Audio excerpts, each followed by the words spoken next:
Bonjour à tous et bienvenue sur cette nouvelle analyse technique Forex matières premières et Bitcoin avec une paire de devises euro-dollar qui est rentrée dans un mouvement de consolidation. Hier, j'insistais sur le fait que nous avions cassé ici cette moyenne mobile 20 exponentielle, que l'on était venu au contact avec la bande de Bollinger inférieure. On en a la confirmation. Regardez ici le travail qui se passe au niveau des retracements de Fibonacci.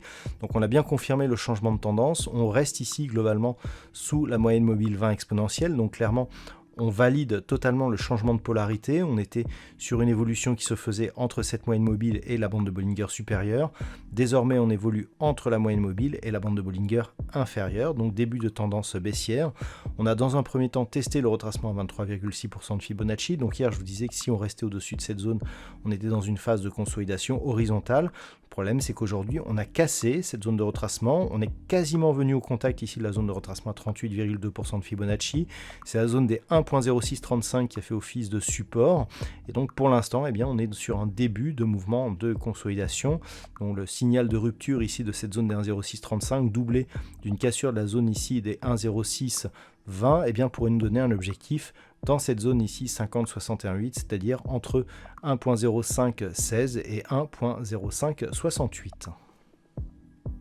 Sur la paire de devises livre sterling contre dollar américain, la configuration est sensiblement identique. On a d'ailleurs eu une belle hausse de la volatilité dans l'après-midi, sous l'impulsion donc d'une forte hausse du dollar. Alors là aussi, si on trace les retracements de Fibonacci, on a quelque chose qui semble assez technique, puisque au final, on a cassé le retracement à 23,6% de Fibonacci et on est venu au contact ici de la zone de retracement à 38,2% qui se situe à 1.2471. Alors, cette zone est importante. On a ici une zone horizontale à 1.2480. On voit que c'est vraiment sur cette zone que les cours sont venus rebondir avant ici de se stabiliser.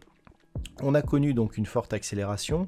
Pour ceux qui regarderont donc le trading live de vendredi, on a eu d'ailleurs quelques positions d'accélération donc sur algorithme qui ont été assez rémunérateurs sur ce petit mouvement.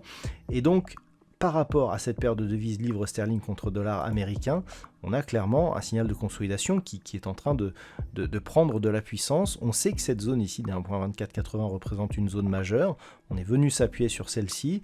Pour l'instant, on est sur un retracement qui ne remet pas en cause l'impulsion haussière que nous avons connue, puisqu'on vient ici tester le deuxième retracement de Fibonacci. Par contre, si après cette attaque, on validait ici une rupture des 1.2480, l'objectif serait dans cette deuxième zone, à savoir entre 1.2350 et 1.2410. Si on cassait celle-ci, on pourrait revenir chercher ici les plus bas qui ont été testés récemment autour des 1.2150.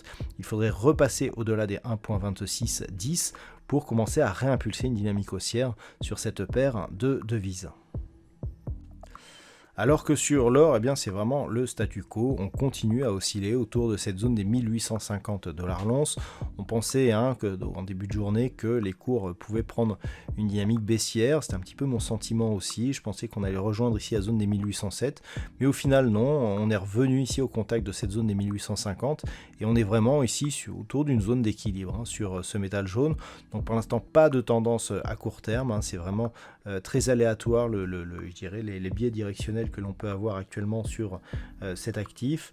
Donc neutralisation ici de la dynamique autour des 1850 $ l'once dans un fond de tendance qui reste toujours plutôt orienté à la baisse. Et puis sur le WTI, alors qui a été un petit peu à l'honneur aujourd'hui, suite à la réunion de l'OPEP qui a fait un peu parler d'elle sur les marchés, on est ici sur un mouvement qui est en train de gagner en volatilité. Alors il y a un niveau qui est important et qui n'avait pas été détecté, c'est ce niveau ici des 113 $ le baril. Alors pourquoi il est intéressant ce niveau? Tout simplement parce que on est venu ici tester ce niveau comme résistance.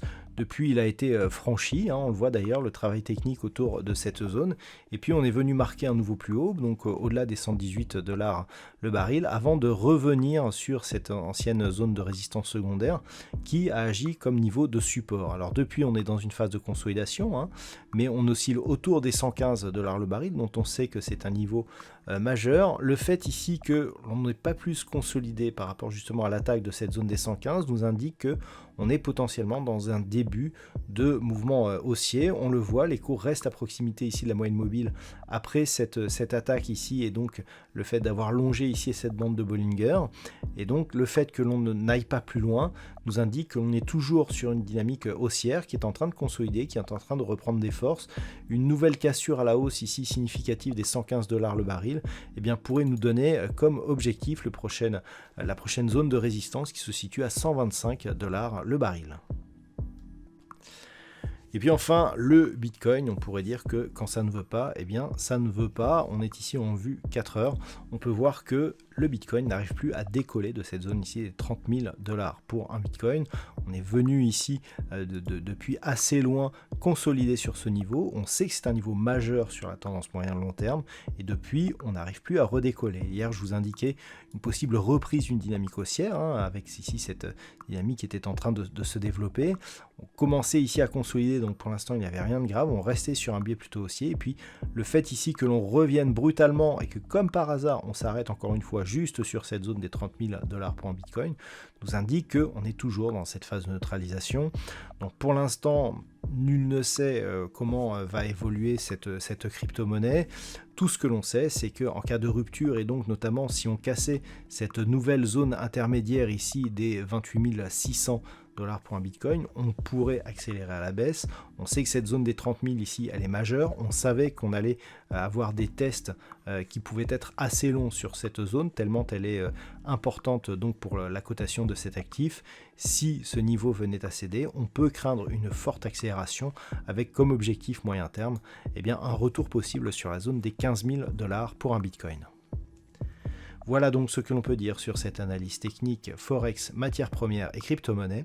Je vous souhaite de passer une très bonne soirée. On se retrouve dès demain pour d'autres analyses techniques, toujours sur le site boursicoté.com.